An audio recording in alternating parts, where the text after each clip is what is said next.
18 kilometre के रकबे पर 1,29,000 से लेकर 2,26,000 लोग मारे गए थे। ये वही न्यूक्लियर पावर है।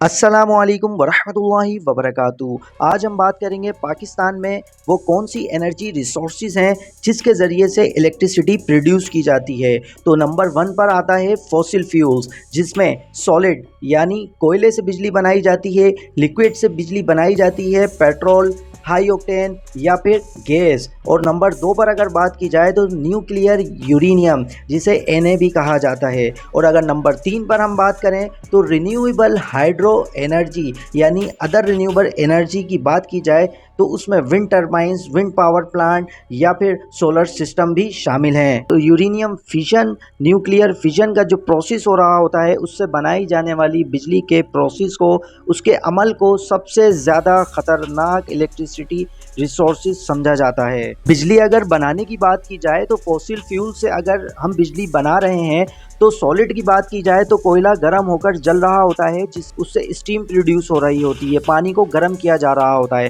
गर्म पानी से जो स्टीम टरबाइन को घुमा रही होती है। लिक्विड की बात की जाए तो इन लिक्विड से भी स्टीम का प्रोसेस हो रहा होता है। गैस से चलने वाला इंजन, बड़ी बड़ी टरबाइंस आप ऑल्टरनेटर को घुमा रही होती हैं, यानी उसे रेवोल्यूशन पर मिनट पर वो रोटेट कर रहा होता है जो टरबाइन होती है। और अगर न्यूक्लियर पावर की बात करें तो यहाँ पर भी यही प्रोसेस अप्लाई होता है।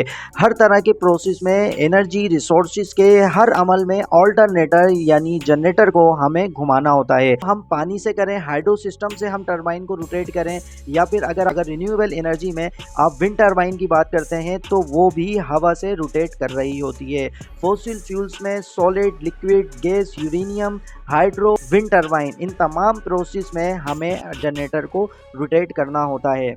लेकिन अगर हम फॉसिल फ्यूल्स की बात करें तो कोयले के ज़खायर पाकिस्तान में बड़ी तादाद में मौजूद हैं, उससे बनाई जाने वाली बिजली हमें काफ़ी सस्ती पड़ती है। अगर हम बात करें लिक्विड गैस तो ये इससे थोड़ा सा एक्सपेंसिव होता है। और अगर हम हाइड्रो या फिर विंड टरबाइन की बात करें तो ये हमें ऑलमोस्ट फ्री ऑफ कॉस्ट इसे कहा जा सकता है, लेकिन ये काफ़ी सस्ती बिजली होती है। तीनों तरीकों में ऐसा कौन सा तरीका है जो लॉन्ग लास्टिंग और 24/7 आपको इलेक्ट्रिसिटी प्रोवाइड करते रहे, without knocking, without distortion and without detonation? वो तरीका है न्यूक्लियर पावर का। इन तीनों तरीकों में सबसे ज़्यादा इन्वेस्टमेंट जो की जाती है पावर स्टेशन बनाने में वो है न्यूक्लियर पावर स्टेशन। अगर रिन्यूएबल एनर्जी की बात की जाए तो आप विंड टरबाइन लगाते हैं और आप अपनी जनरेशन शुरू कर देते हैं।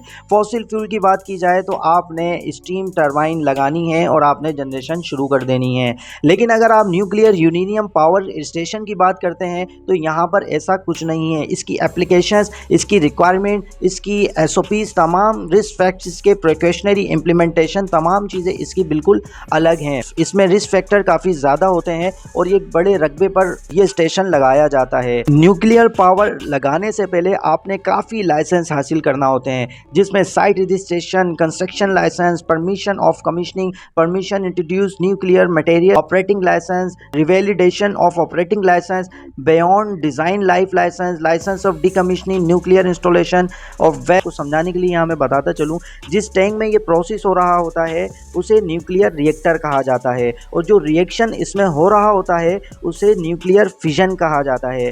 फिजन का मकसद ये है कि जो आपका यूरेनियम है उसमें रिएक्शन हो रहा होता है और न्यूट्रॉन उसमें जा रहे होते हैं। न्यूट्रॉन जैसे ही उसमें दाखिल होता है, न्यूक्लियर फिजन का जो रिएक्शन है वो बहुत ख़तरनाक होता है। इससे कई किलोमीटर तक नुकसान बर्पा हो सकता है। जिस न्यूक्लियर रिएक्टर टैंक में ये न्यूक्लियर फिजन का ऑपरेशन चल रहा होता है, न्यूक्लियर रिएक्टर अंडरग्राउंड इंस्टॉल किया जाता है और इसकी जो ट्यूब्स होती हैं, इसकी जो वेसल्स होती हैं, उससे निकलने वाला अल्फ़ा, बेटा रेज और गामा रेज, इनको कवर अप किया जाता है। रिएक्टर के आसपास भी लोगों को नहीं खड़ा किया जाता, उनके ड्रेस अलग होते हैं।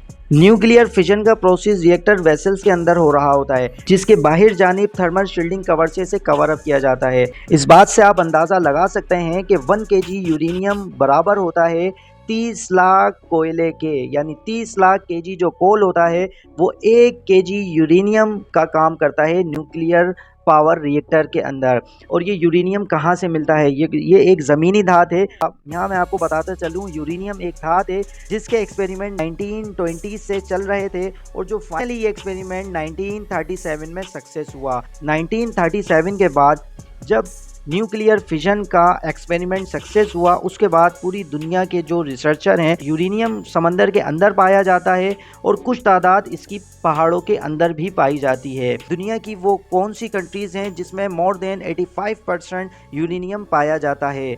नंबर 1 पर हम बात करते हैं Kazakhstan, Canada, Australia, Namibia, Nigeria and Russia. ये वो कंट्रीज़ हैं जिसमें यूरेनियम काफ़ी तादाद में पाया जाता है। यहाँ मैं आपको बताता चलूँ, मैं उस न्यूक्लियर पावर एनर्जी की बात कर रहा हूँ जो 6 और 9 अगस्त उन बात करते हैं या जापानी शहरों की, हिरोशिमा और नागासाकी। जब ये एटम बम उन शहरों में छोड़ा गया था, यानी ऊपर से वो डाला गया था, तो तकरीबन 18 किलोमीटर के रकबे पर 1,29,000 से लेकर 2,26,000 लोग मारे गए थे। ये वही न्यूक्लियर पावर है। मैं उम्मीद करता हूँ न्यूक्लियर पावर से मुताल्लिक मेरी तमाम टेक्निकल गुफ्तगू आपको बाखूबी समझ में आ गई होगी। अपना और अपने वालिदैन का ढेर सारा ख्याल रखिएगा, दुआओं में याद रखिएगा। अल्लाह निगहबान।